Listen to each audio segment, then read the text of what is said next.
Jay-Z, d'autres artistes qui viendront par la suite. Tout cela tomberont tout simplement pour la simple et bonne raison que, en fait, ils n'ont pas de pouvoir. Breaking news tonight, Sean Diddy Combs has been arrested in a Manhattan hotel this evening after a grand jury indicted the music mogul. His attorney tells CNN that he is currently being processed. The charges are unclear as of this moment. Hello, bonjour, bienvenue à tous. Je m'appelle Gabriel Benda, je suis ingénieur informatique de formation, mais également expert en conception de solutions d'intelligence artificielle. Ouf, petite respiration déjà avant de commencer, parce que le sujet dont je m'apprête à discuter, à vous faire part de ma réflexion, n'est pas un sujet vraiment commode que j'ai l'habitude d'aborder.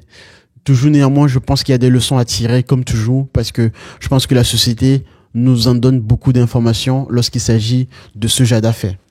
Et particulièrement, disclaimer avant de commencer dans cette vidéo, qui sera une vidéo adressée tout particulièrement à la diaspora noire, à la communauté noire, où qu'elle se trouve, mais principalement en Occident, et en l'occurrence, dans cette vidéo, aux États-Unis, concernant l'affaire P. Diddy. Donc, sans plus tarder, commençons tout de suite. Ice Cube exposed Jay-Z's alleged involvement in certain illegal activities following Diddy's recent arrest and legal troubles. Diddy, who is facing serious charges including allegations of misconduct and trafficking, will now expose the involvement of Jay-Z. Some sources claim Diddy is prepared to retaliate by revealing incriminating details about Jay-Z, potentially involving misconduct done by him. Diddy has been arrested in New York City after a grand jury indictment, and we have the breaking news. Though charges in the indictment are unknown, Billboard has confirmed the arrest. The rap mogul has been hit with at least 8 civil lawsuits alleging sexual abuse over the past year. Now, according to TMZ, Diddy was taken into federal custody at the FBI's Manhattan field office. In a statement to Billboard, an attorney for Diddy said, "We are disappointed with the decision to pursue what we believe is an unjust prosecution of Mr. Combs by the U.S. Attorney's Office. Sean Diddy Combs is a music icon, self-made entrepreneur, loving family man. He is an imperfect person, but he is not a criminal." Sans plus tarder, commençons tout de suite. Je ne vais pas, parce que la chaîne n'est pas adaptée ou adéquate là-dessus, ce ne sont pas les sujets réellement qui m'intéressent. Donc, je vais plutôt filtrer un certain nombre d'éléments et aller au direct de ce que je souhaite partager avec vous. Beaucoup plus sur un plan philosophique, sociologique et d'un point de vue moral.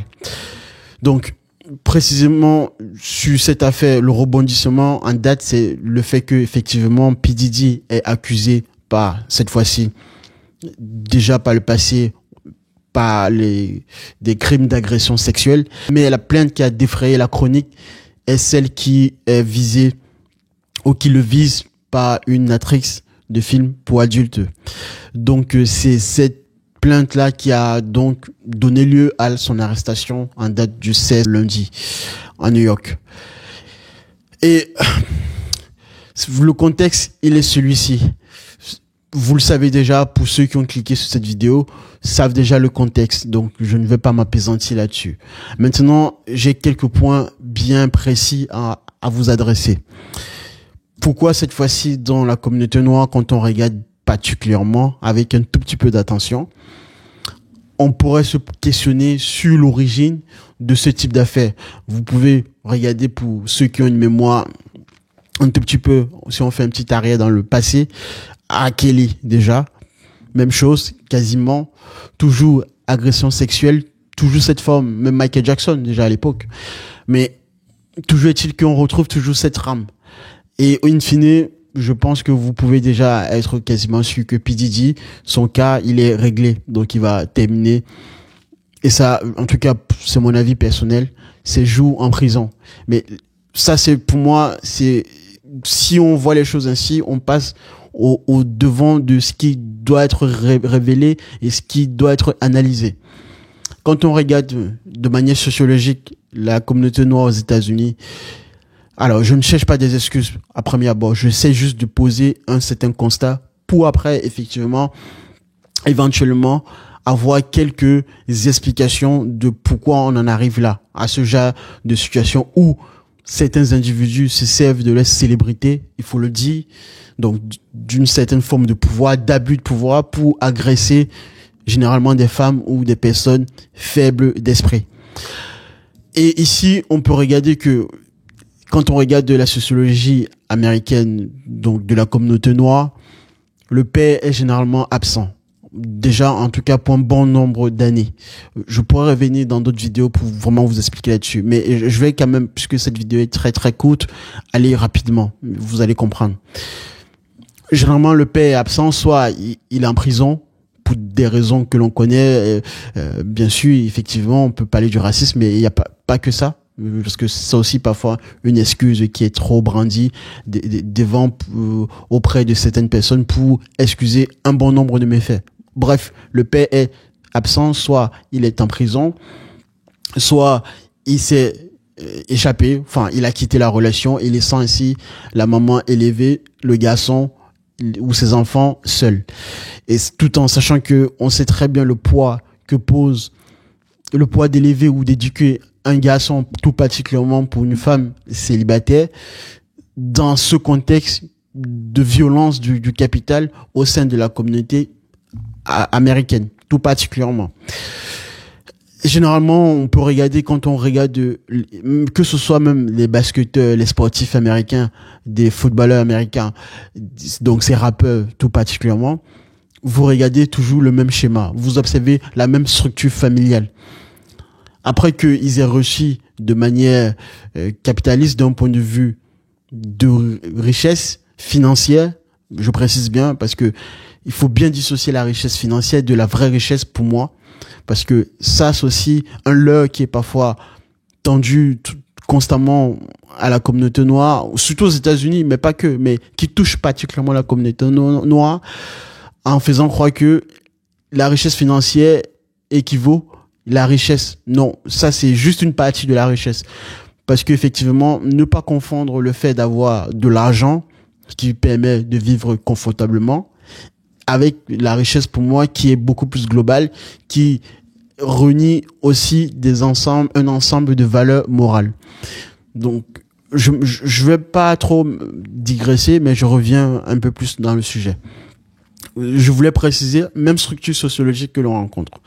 Ce qui donne quoi? Ce qui donne une certaine forme de mise en avant de ces artistes au devant de la scène par les maisons de disques, des grosses maisons de disques, vous le savez, vous connaissez déjà ces maisons de disques, pour propulser au devant de la scène donc ces artistes auprès de la communauté noire comme étant des représentants au sein de cette communauté.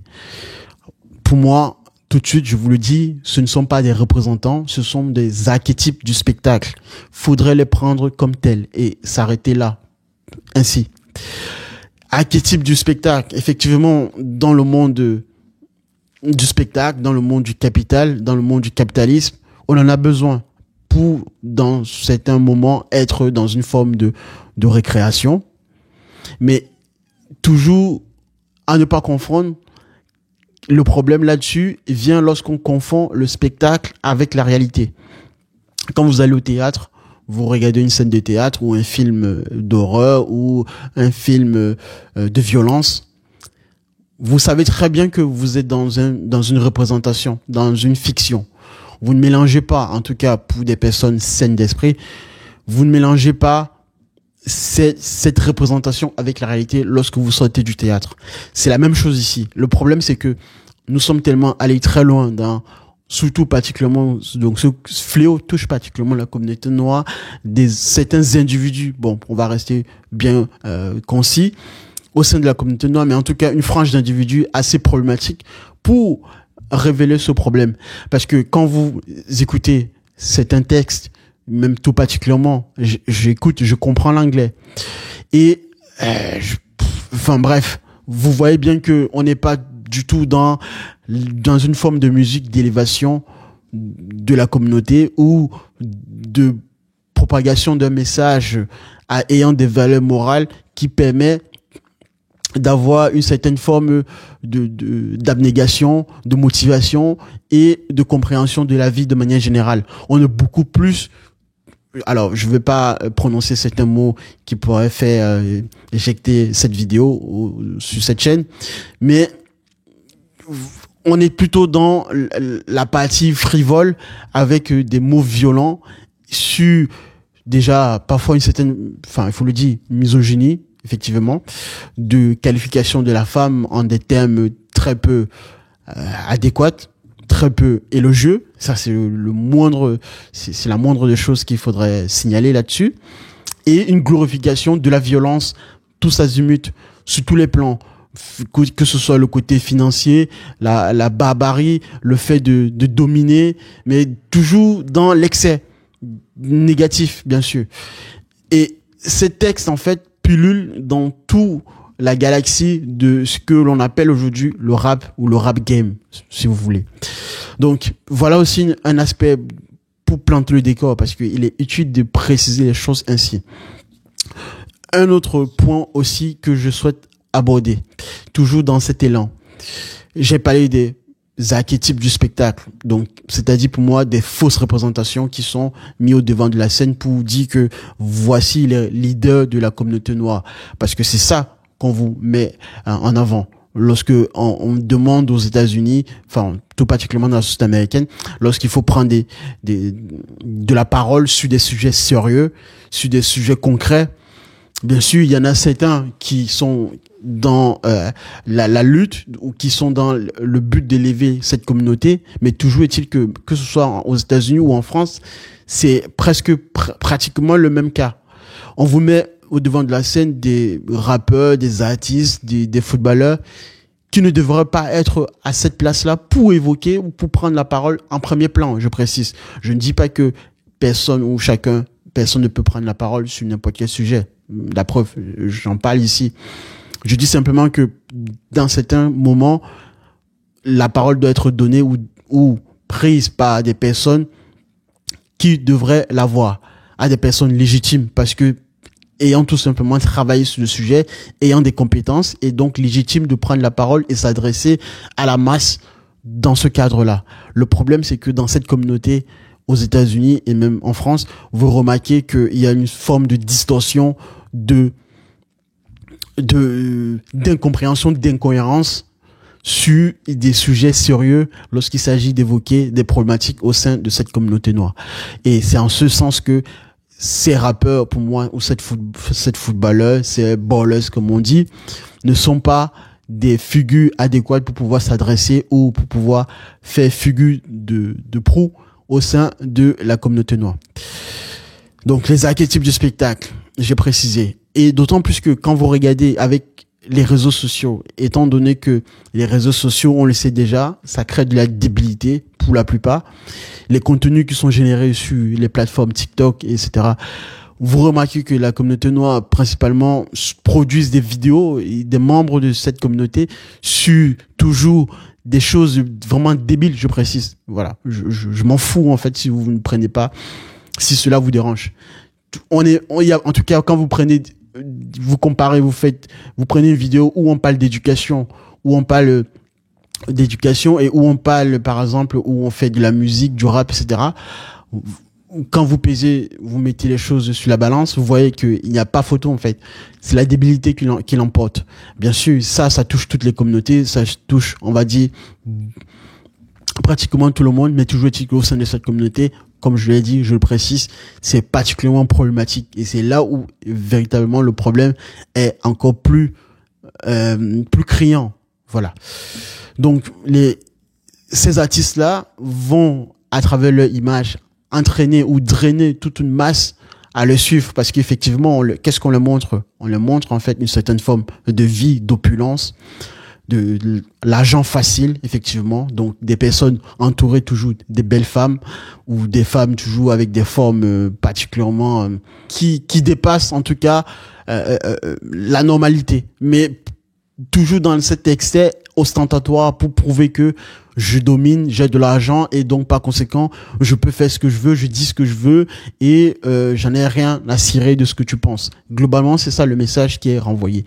Et cette jeunesse, particulièrement lorsqu'on sait que elle est facilement malléable sur les réseaux sociaux, voit ces artistes-là comme étant des représentations, comme étant des personnes à suivre. Donc pour moi, voilà aussi une grosse partie de la question de la problématique que j'ai souhaité partager avec vous là-dessus. D'autant plus des archétypes du spectacle que le message qui leur soit proposé ou que leur soit ordonné de véhiculer à travers le texte, parce qu'effectivement, sans quoi vos disques ne seront pas distribués avec une vitesse exponentielle, que ce message est cantonné toujours dans une forme de violence de masse pour pouvoir pousser ainsi ce système à son extrême, toujours dans la glorification du mal, dans cet ordre en fait. Par exemple, quand vous prenez les textes, vous pouvez bien vous en rendre compte que on n'est pas dans des textes qui vont permettre aux jeunes afro particulièrement d'aller dans les sciences mathématiques, dans des études d'ingénieurs, etc. Vous êtes toujours plutôt dans une forme, bien sûr, je souhaite m'émanciper parce que je veux avoir de l'argent, mais sauf que pour avoir cet argent, en fait, on vous explique pas, entre guillemets, le travail qu'il faut fournir derrière.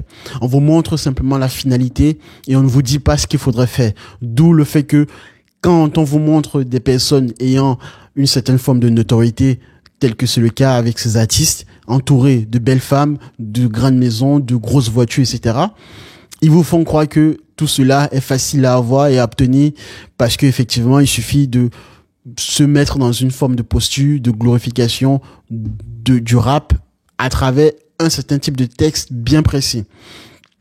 Quand par exemple, si je vous dis de venir avec moi étudier l'intelligence artificielle ou la data, de faire de la cryptographie ou effectivement de concevoir des systèmes intelligents, je suis sûr qu'il y en aura très peu de personnes. Mais par contre, si je me mets tout de suite à faire des vidéos où je suis en train de danser, de chanter et de faire du non sérieux, je vous garantis que j'aurai une plus grande notoriété et je serai beaucoup plus suivi par la masse.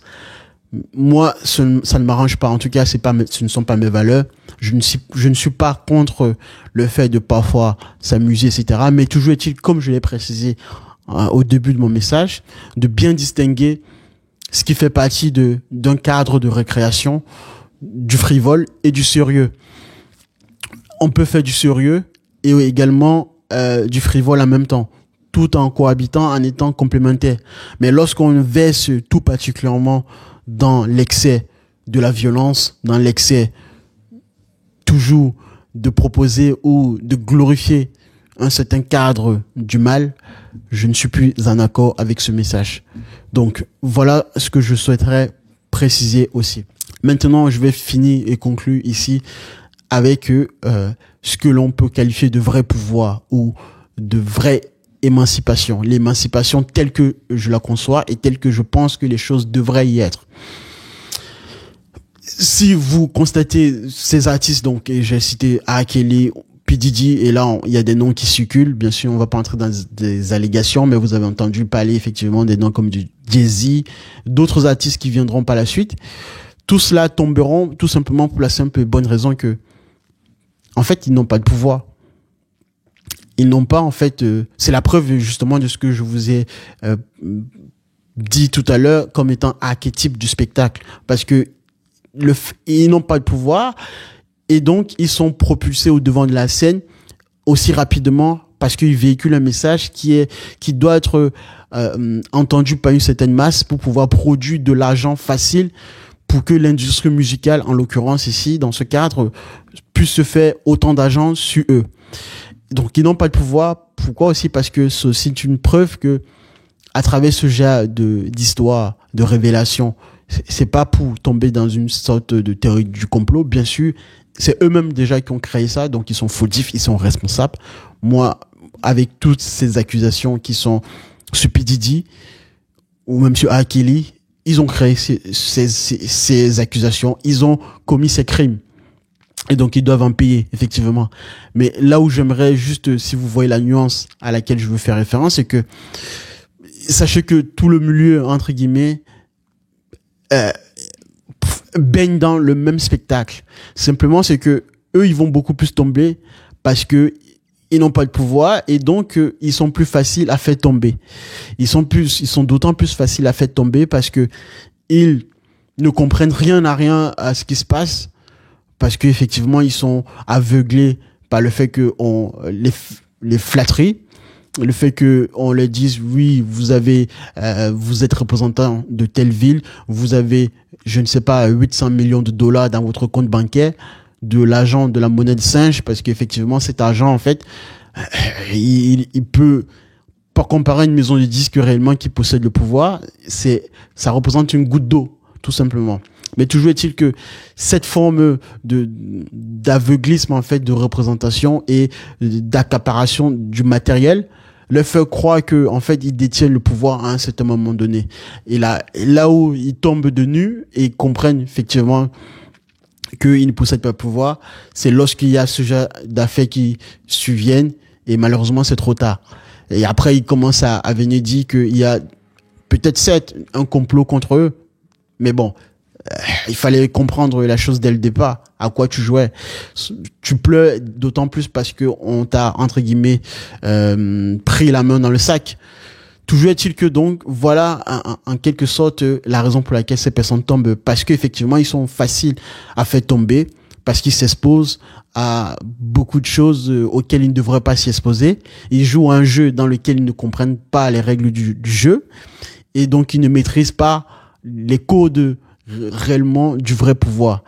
Et généralement, si vous entendez ce genre d'affaires, quelqu'un comme P. Diddy tomber, c'est simplement parce que derrière, il y a une autre tête ou une personne plus forte dans le réseau à qui cela profite tout simplement.